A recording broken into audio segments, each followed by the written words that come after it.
Hey guys, this is LordGlarp, and today I want to see if I can convince you to make an alt in Lost Ark. Now, I know that there's a lot of people who say that they don't need an alt, they'll just play their main character, and they're just not interested, right? I believe, as someone who has played much World of Warcraft, Guild Wars 2, Final Fantasy 14, I think I understand where people are coming from because I think we have mentally associated making alts in MMORPGs with repeating content for no reason. Obviously, Final Fantasy 14 is the exception to the rule because you can play any job with one character. And I think that as far as an MMORPG goes, and as far as respecting a player's time goes, to me, that is the perfect system. That you can make this one character who can do all things but has to earn it, right? You don't just get to play any job at any level, but it also makes new jobs being released and new classes being released super interesting because you're like, it's not that new class looks cool, too bad, I'm probably not going to play it. I know that I personally had this issue when the Death Knight came out in World of Warcraft. I really wanted to play him. He wasn't my favorite. He wasn't my main. I loved my shaman. I loved my Ellie shaman and my resto spec. And the Death Knight was just such a different creature that I basically played through their main storyline, and that I just really didn't play him too much afterwards because it just felt too much like I was just doing the same content over and over again. I just wanted to say all of that to preface that I completely understand what it feels like to be hesitant to playing an alt. And actually, when I did all of my research on Lost Ark prior to its release in the West, I had determined that I was just going to make a main character and I wasn't going to bother. There was already so much information overload going on when I started the game that the idea of even dealing with an alt or even thinking about it, it was just too much, right? I was already way overwhelmed by all the different systems in the game. It wasn't a decision that was made out of an in-depth of research. It was really just a one less thing for me to worry about. So now that I am getting into my 200th hour in the game, I'm getting into my tier 2 stuff. I'm starting to 100% zones on my adventurer's tome. I feel I understand the importance of Una's tasks and what the rewards are going to be for completing those on the tail end of upping the reputation.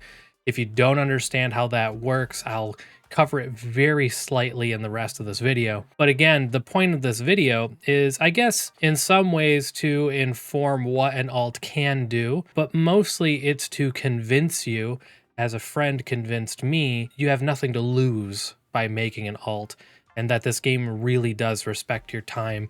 I wouldn't say on that Final Fantasy 14 level as far as alternative jobs or alternative classes go or characters go, but I would say just one step down. So what do alts do alongside your main? Now, what I mean by that is, what can you gain or what can you acquire or what can you do with this one character that'll affect all the other characters and especially your main? All of your alts and your main character have access to all of your skill points, your engravings, all of your silver, your gold, and your cards, right? Those are kind of the main things that you just don't have to worry about. You collect cards, all of your characters have them. You collect engravings, you unlock engravings, all of your characters have them. When you unlock skill points, all of your alts get them. That is probably the most important bit here. All of your characters become exponentially more powerful by you finishing collections, by doing all of the different Una's tasks for reputation.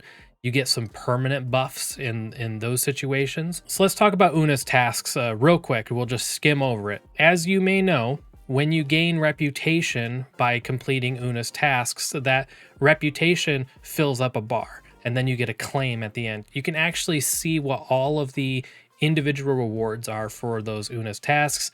And because your character is limited to only doing 3 a day, it's very advantageous to make an alt early on and to set their Bifrost to the location of Anuna's tasks that are very out of the way. You know, some of the things that come to mind are some of the early islands that once you get into your tier 2, tier 3, it might be just a huge time sink to sail over there and take care of these islands.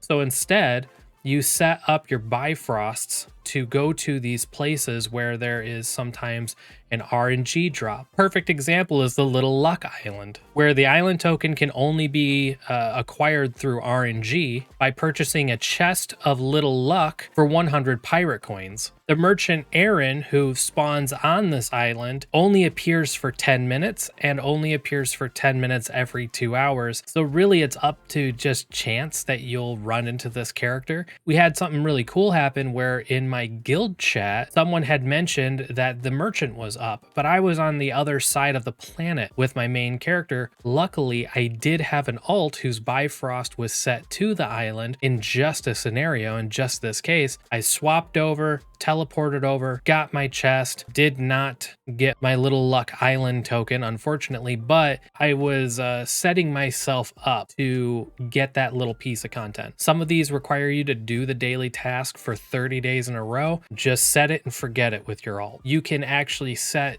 your Bifrost to an island that is near or adjacent to an island that only shows up once a day, a couple times a day, so that way you have a character that you can easily jump on and get over to that island. One of the most obvious reasons why you'd want an alt is to do your chaos dungeons and to do your guardians every day, because you can get tradable loot and you can exchange that loot for gold. Or if your alt is on the same tier as your main, you can actually just funnel resources into your main. Also, let's say your main's in tier 3, you can use, let's say, 4 alts, 5 alts to fund another alt getting to tier 2. You're getting exponentially more resources. Obviously, this is a time sink. Not something that I personally do. I recognize that it's available. I just don't have enough time in a day to do this. I prefer to just take advantage of having multiple characters in multiple locations in the game who are making my main's profile more complete. If you're trying to hunt down wandering merchants for wandering merchant cards, you can find the locations that these merchants spawn at, and you can also make those into Bifrost locations. And you might be thinking, that is a lot of Bifrost locations. Once you get your report up to level 60, you get an extra Bifrost location. That means if you're running, let's say 6 characters, let's say -1 for your main, we'll exclude your main from this. Let's say you're running 5 alts and you're just doing free to play. If you have that extra Bifrost key, that's 10 locations in the world that you can instantly teleport to. Swapping between alts, you don't have to go back to a main menu screen. You can switch to your alts directly from the menu of a character that you're playing, which you'll see in the video. If you're paying for that monthly crystal sub, that's going to be an additional 2 Bifrost that you get, giving you a total of 4 Bifrosts across 5 alts. That's 20 locations in the game that you can have on lockdown. Just so everyone knows, as soon as you get your power pass, you can make a new character, apply it to them immediately.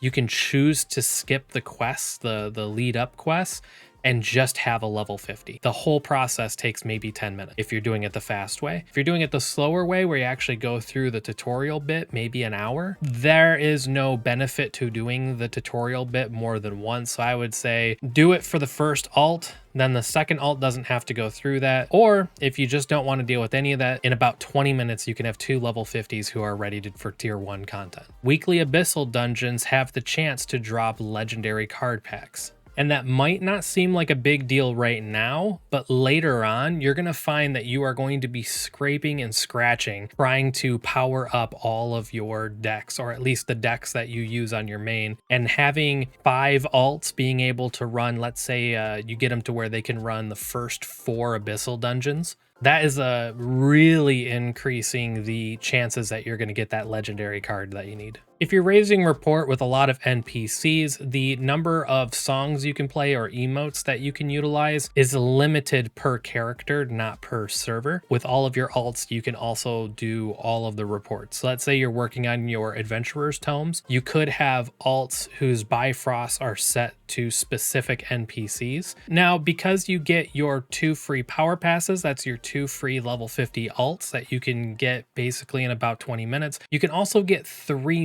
more level 50 alts by paying 600 gold each, utilizing the knowledge transfer system available in your stronghold. Once your main character has reached level 52, you unlock the training camp. The training camp will allow one of your alts to gain XP passively, and this is how you're going to level up your alts beyond level 50 without having to do this insane grind with every single character. I don't know what level your stronghold needs to be to get that training ground, but I do know that you need to complete the quest Legendary Monster Slayer, which is just part of a stronghold quest line that you'll have to complete. Once your main character hits tier 2 and again on tier 3, you get a research that will increase your chances of honing by 20% for the previous tier. This will also allow you to gear up your alts a lot faster than you geared up your main character. And it also decreases the number of harmony shards you need by 20% as well. Now, you might wonder, well, what happens with the Shade Spire and the Fate Spire towers once I'm already completed them on my main? Well, the great news is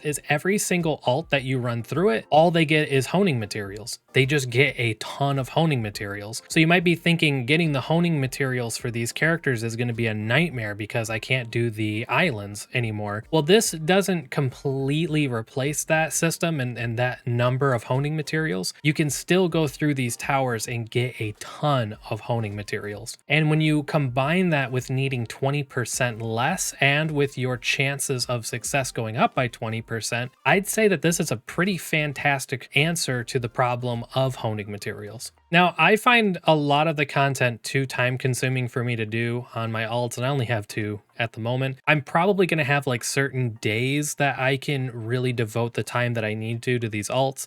And on those days where I'm doing the extra stuff, doing the Abyssal Dungeons, doing the Guardian raids, doing all that stuff, I actually allow it to build up. As you guys know, you can kind of skip doing some of these daily things and you get like a built up resource so you can do more or get more of a benefit all at once. This works really, really well for your alts. You can just take like 3 days, let the stuff build up until you have a day where you have a little bit more time, things have slowed down, and then you can smash through all of that on your alts, go through that grind, and start over again. So to summarize, your alts can mainly do extra Una tasks, help with your Adventurer's Tome 100% by setting your Bifrost to important locations, such as rapport for NPCs. You can set up Bifrost locations for islands and timed events. That would be something maybe you wouldn't pursue with your main just due to time restrictions and it being a hassle, a pain in the ass. And for tradable honing materials that you can sell for gold or you can utilize to gear your main or gear other alts. Gearing your alts for tier 1 and tier 2 can be made infinitely easier by upgrades in your stronghold. Shade Spire, Fate Spire, and Chaos Dungeons are going to be your main means of getting the materials you need to gear up your alts. And even though I've just given you the summary and we've gone through all this, and I feel like I've made a really good argument and put into perspective the things that needed to be to consider making alts to support your main and to support your account all around, there's still a lot to be said about which Una's tasks are the most important, which ones are better for my main to do and are better for my alts to do. Guys, there is so much nuance to these questions. I absolutely could not fit it into this video. All right, guys, thank you so much for watching. I really hope that this brought some value to you and convinced you to make a few alts. It really is how it feels, though. Please notice me, YouTube senpai. Please notice me. It's all I want. I need validation. My love language is words of validation. That's all I need to survive, damn it. Okay, all jokes aside, you guys have a great one until the next one.